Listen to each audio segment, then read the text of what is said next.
Después del fallecimiento del presidente Hugo Chávez, ocurrido el 5 de marzo de 2013, el pueblo venezolano demostró su vocación de paz y democracia y su apego a la Constitución de la República. La Asamblea Nacional juramentó al entonces vicepresidente Nicolás Maduro como presidente provisional y el Consejo Nacional Electoral convocó a elecciones presidenciales. Lucena, presidenta del Consejo Nacional Electoral. Convocamos elección presidencial para el 14 de abril de 2013.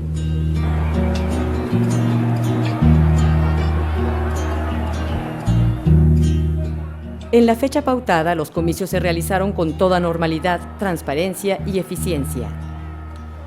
Esa misma noche, el Consejo Nacional Electoral dio al país los resultados de la jornada. Con una transmisión del 99.12% y una participación relativa del 78.71% de los electoras y los electores, tenemos el candidato Nicolás Maduro Moros, 7.505.338, con el 50.66% de la votación. El candidato Enrique Capriles Radonsky, con 7.270.403 votos para el 49.07%.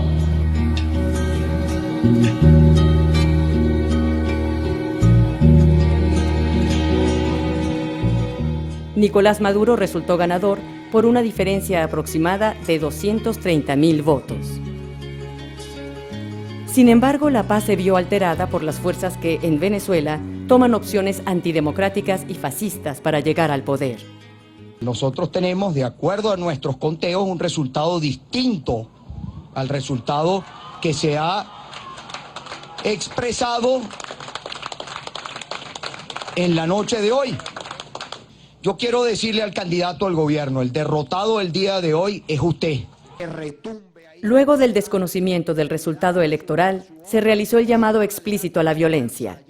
Descargue toda esa rechera.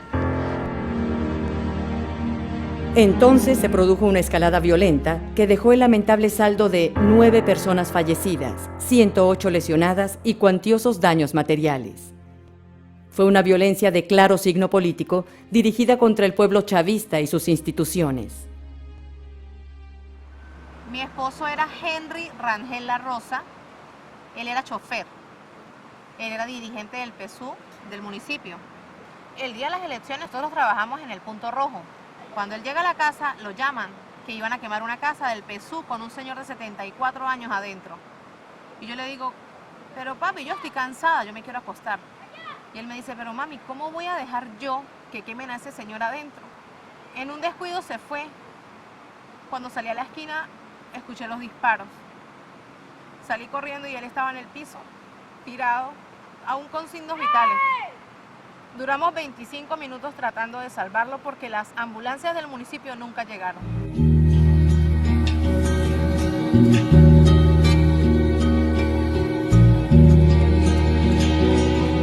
De las 9 personas fallecidas en el contexto de la violencia opositora postelectoral, 6 murieron por disparos de armas de fuego y 3 fallecieron arrolladas por un opositor mientras celebraban el triunfo de Nicolás Maduro.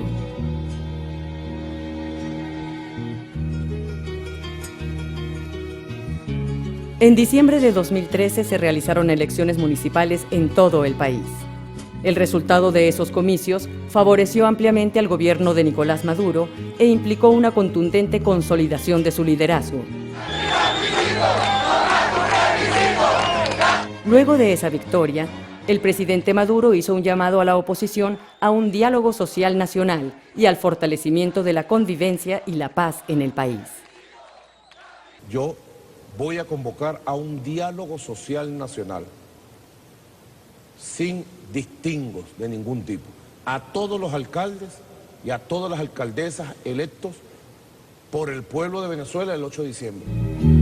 La respuesta opositora a esta nueva coyuntura fue el desconocimiento de la institucionalidad y la realización de un llamado insurreccional a la desestabilización y la violencia. Estas manifestaciones ocurrieron en un contexto del llamado a una política insurreccional. ¿Sí? Esto no se puede descontextualizar. No es que fueron manifestaciones espontáneas. Hubo a finales de enero, principios de febrero, un llamado de un sector de la oposición, el sector más radical de la oposición, una política insurreccional que llamaron la salida. Era un llamado a la calle, a permanecer en la calle hasta que se produjera una salida del gobierno constitucional. Las razones de esas protestas que se comenzaron a generalizar en el país se pretendieron vender como protestas por el tema de la inseguridad, por el tema de la escasez, por el tema del desabastecimiento, pero en realidad tenían como base ese llamado a desconocer la legitimidad del presidente Maduro y la constitucionalidad de su mandato, ¿no? Cuando la oposición hace esto, no solo está atentando contra el gobierno legítimamente electo, sino que también está atentando contra los intereses, deseos, opiniones y voto de una parte mayoritaria de la población que puso ese gobierno ahí, ¿no? No estamos para esperar 6 años a que se dé un cambio en Venezuela. Hay algunos que dicen que debemos esperar. Esperar a unas elecciones en unos cuantos años. Como el pueblo venezolano se tiene que alzar. ¡Que lo sepa Nicolás Maduro! ¡Vamos a sacarlo de Miraflores!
Nuestra misión es tumbar el gobierno. No vamos a esperar a que vuelvan las otras elecciones electorales. O es ahora o es nunca. ¿Cuándo termina esto para ustedes? Cuando logremos sacar a quienes hoy están gobernando.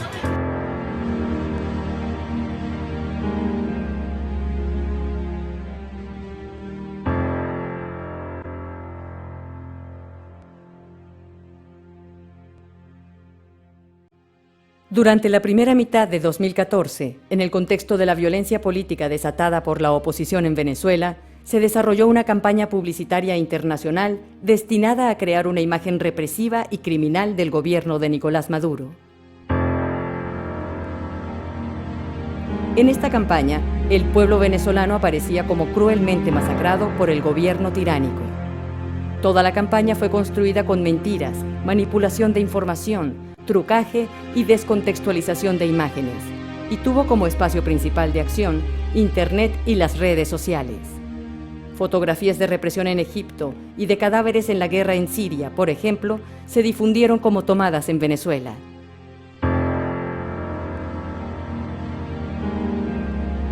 Igualmente, en esta campaña participaron actores políticos de distintos países del mundo.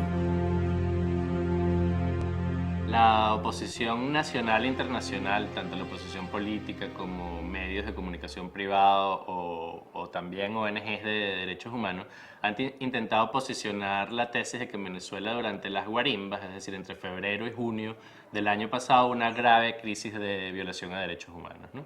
Ese discurso se montaba sobre la base de un mito, o de 5 mitos construidos en conjunto, ¿no? Los mitos eran los siguientes. 1, que quienes manifestaban eran los jóvenes. 2, que manifestaban pacíficamente. 3 que lo hacían para defender la democracia, que esos manifestantes fueron asesinados por el Estado, es el cuarto mito, y el quinto mito es que todo eso forma parte de una política sistemática y estructural de violación a los derechos humanos, ¿no? ¿Qué es lo que nos dejan el análisis de esa situación, ¿no? En primer lugar, una caracterización de las guarimbas como una forma de protesta claramente violenta, ¿no? Ocurrían básicamente en los sectores de clase media y media alta, en municipios gobernados por la oposición, que además contaban con la anuencia, con la omisión, con la tolerancia de los órganos de esas jurisdicciones encargados del orden público, y además no participaban y no se sumaban los sectores populares, ¿no? Las guarimbas, ¿cómo se caracterizan? Se caracterizan por ser protestas que se activan con el cierre de vías, se aglomera basura o se aglomeran, por ejemplo, camas, muebles viejos, etcétera. En muchos de los casos se prende fuego, se usan otros elementos adicionales muy peligrosos, se derrama aceite en el piso, con una clara intención de generar accidentes, se sacan las alcantarillas y quedan allí como unos fosos, que son unos fosos que terminan siendo mortales, se atraviesan guayas, y la consecuencia de eso fue el fallecimiento de personas ajenas a las protestas, que no estaban participando en las protestas, que simplemente estaban transitando por allí, que se dirigían a sus puestos de trabajo o a sus casas o a hacer algún tipo de actividad cotidiana.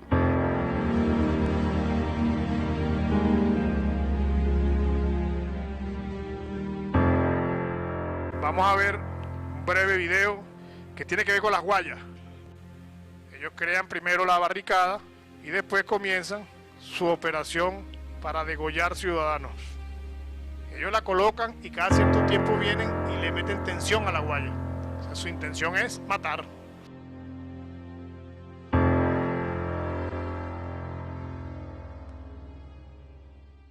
Mi hijo se llamaba Elvis Rafael Durán de la Rosa, 29 años de edad, que los había cumplido un día antes de su fallecimiento, el día 20 de febrero. Se había impactado contra una guaya y perdió la vida.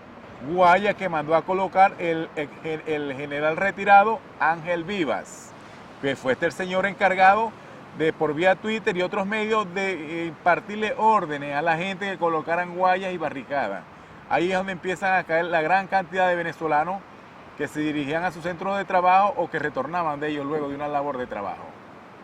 Mi nombre es Nairobi Olivera de González, esposa de quien fue en vida fiscal del Ministerio Público del Estado Carabobo, Julio Eduardo González Pinto, quien murió el 18 de febrero del 2014. Mi esposo muere en ejercicio de sus funciones trabajando y murió tratando de esquivar una barricada que estaba atravesada, que en un lugar oscuro, porque fue una cosa como intencional, pues.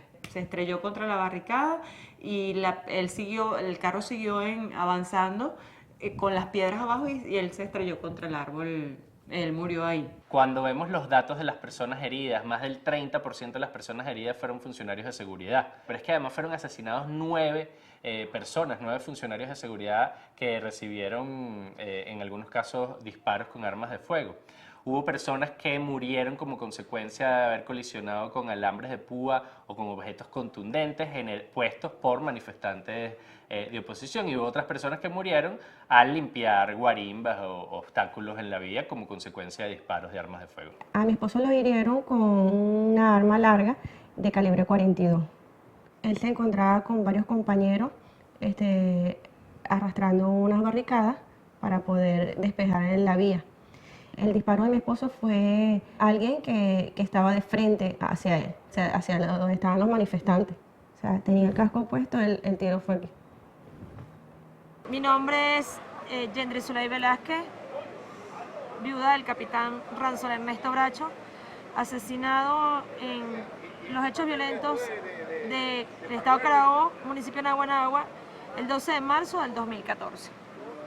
En una de esas se baja un grupo del R4, que es una unidad de transporte masivo de la Guardia Nacional, que es blindada, y les dispararon, pero de una manera indiscriminada. Ya no eran bombas molotov, ya no eran piedras, ya no eran botellas, ya no eran palos, ya eran disparos. Todos empiezan a pegar gritos y todo el mundo se vuelve a montar en la unidad, y cuando voltea que se ven las caras, falta uno. y escuchan los gritos. Ranzo se asoman por las rendijas y ve al muchacho, que es un sargento, tirado en el medio de la calle con un tiro en una pierna, desangrándose. Y le seguían disparando porque querían terminar de matar al sargento. Y el chamo pegaba gritos y Ranzo no aguantó y abrió la puerta y se bajó. Cuando él va a agacharse para alzar al muchacho, le dan un tiro en el intercostado derecho. Él muere, el médico me dice que él se acaso vería 2 o 3 minutos vivo. Él cae encima del sargento, efectivamente le salvó la vida porque su cuerpo sirvió como barrera mientras que los recogían.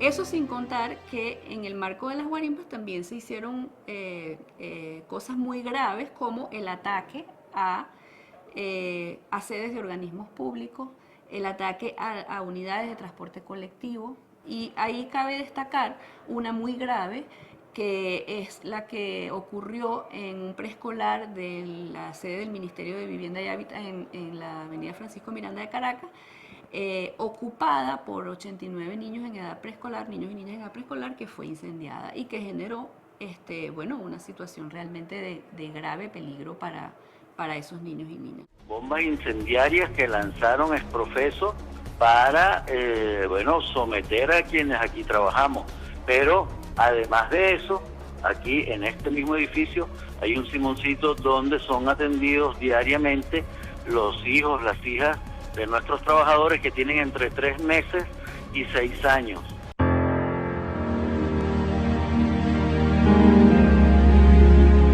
Mi hija asistía a la casa cuna de ese ministerio, ubicada en la mezanina de la sede. El 1 de abril, en uno de los llamados que hizo María Corina Machado, ex diputada, a marchar, estas personas atacaron la sede provocando un incendio que afectó la casa cuna, donde asisten 89 niños en edades comprendidas entre 6 meses y 3 años. El incendio lo provocaron con bombas molotov y le tiraban encima botellas llenas de gasolina, y eso hizo que se avivara el fuego y que saliera de control para las personas que estaban tratando de controlarlo. Afortunadamente, llegaron los bomberos. Nosotros, en ese interín que llegaban los bomberos, tratamos de desalojar a los niños por la parte de atrás y parte de todas las personas que elaboramos ahí en la sede. La actuación del Estado era absolutamente necesaria. Decir automáticamente que la actuación del Estado es una violación de los derechos humanos es una aberración. No haber actuado, omitido su responsabilidad en el restablecimiento del orden público y en el control de esta situación, era sí una falta del Estado en relación con el tema de derechos humanos. Hubo 43 muertes en el contexto de las guarimbas. De esas muertes, solo 5 fueron violaciones a los derechos humanos. En todos esos casos hay personas siendo investigadas o detenidas ya. Hay una condena del alto gobierno a las muertes, hay un reconocimiento de que esas muertes ocurrieron, y hay un discurso público de reivindicación de los derechos humanos, ¿no? Ahora, la mayoría de las muertes fueron personas civiles, particulares, los que generaron estas muertes, ¿no? Eso es importante señalarlo porque la oposición ha construido un discurso en donde un gobierno asesino mató a 43 manifestantes.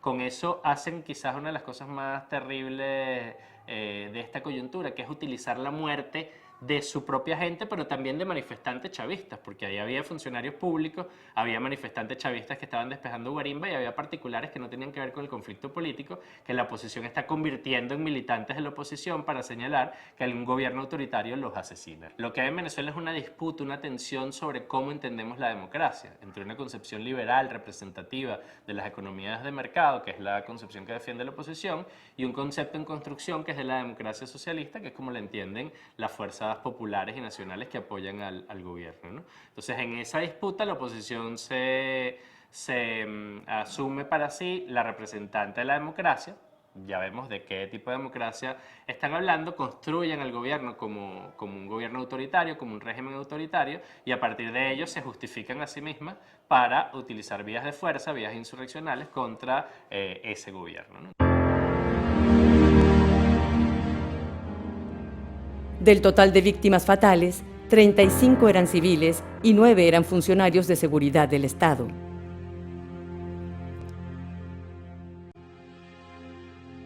De las 43 personas asesinadas en el contexto de las guarimbas, 30 murieron por disparos de armas de fuego, intentando despejar barricadas y en situaciones generadas por grupos violentos, tratando de garantizar el orden público y producto de la acción de funcionarios de seguridad. 6 murieron al estrellarse contra barricadas o trampas mortales, 4 en accidentes al activar guarimbas y 3 en situaciones diversas. Aquí habría que decir que cuando se dice que las 43 víctimas fallecidas murieron a manos del Estado y son consecuencia de la acción represiva del Estado, se invisibiliza quiénes son las víctimas, se invisibiliza qué sucedió realmente, se invisibiliza a esas personas que fallecieron a causa de una guaya atravesada, a causa de un disparo hecho desde los edificios, a causa de un aceite derramado en el piso. Digamos que es importante en el proceso de búsqueda de justicia que se sepa quiénes son las víctimas y de qué forma ocurrieron los hechos, ¿no? Entonces, es importante que esas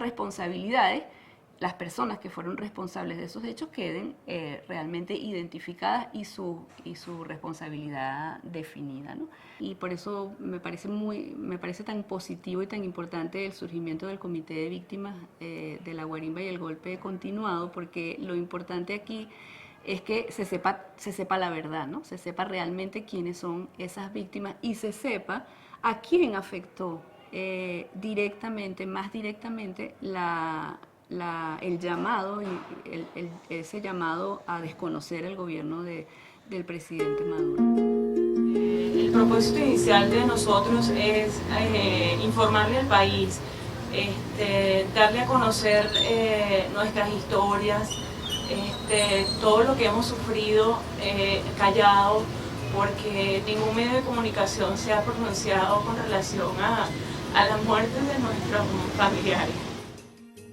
Nosotros tenemos una deuda con nuestros familiares caídos para que se conozca la verdad, para que se haga justicia, para que estos crímenes no queden impunes. Porque mi hijo, que nació meses después de la muerte de mi esposo, quedó sin un padre. Y no solamente mi hijo, los hijos de mis otros compañeros que forman el comité, también se quedaron sin padres, sin madres, sin esposos, sin esposas. Leopoldo López se ha puesto a pensar cómo se sienten mis hijos. Cómo se siente Manuel y María, cómo se sienten los hijos de los nietos del señor Luis, los de tanta gente que murieron. Cómo se sienten los padres de mi esposo cuando son dos ancianos, dos personas ya avanzadas de edad, donde ya no van a tener felicidad. O sea, ahí están las verdaderas víctimas. Y a ellos no les duele, nosotros sí nos duele. A nosotros sí nos duele. Y yo sé que nosotros vamos a continuar con este comité porque tenemos que hacer justicia. Que no haya injusticia, que no haya impunidad. Este actor intelectual yo lo señalo como, obviamente todos lo sabemos, el señor Leopoldo López, en vista de que él fue el que llamó a la calle, él fue el que presentó su llamado a la salida. Ahí tenemos el actor intelectual, de una manera directa, y él públicamente lo hizo notorio. Nosotros no estamos mintiendo, nosotros estamos diciendo la verdad. Queremos paz, y para que haya paz tiene que haber justicia. En que se reconozcan a todas las víctimas por iguales. Que aquí la ley es para todos, porque aquí tenemos personas que por hechos muy simples están en la cárcel, ¿ah? Pero también tenemos personas como esta que han hecho masacres, porque lo que hicieron ellos fueron una masacre, ¿verdad? Y aún muchos de ellos permanecen en libertad. Si no se hace justicia, esto va a volver a ocurrir y le va a volver a pasar a otras familias como la mía. Yo no quiero, o sea, es algo colectivo, no es algo personal. O sea, yo no quiero que vuelva a pasar esto en mi país.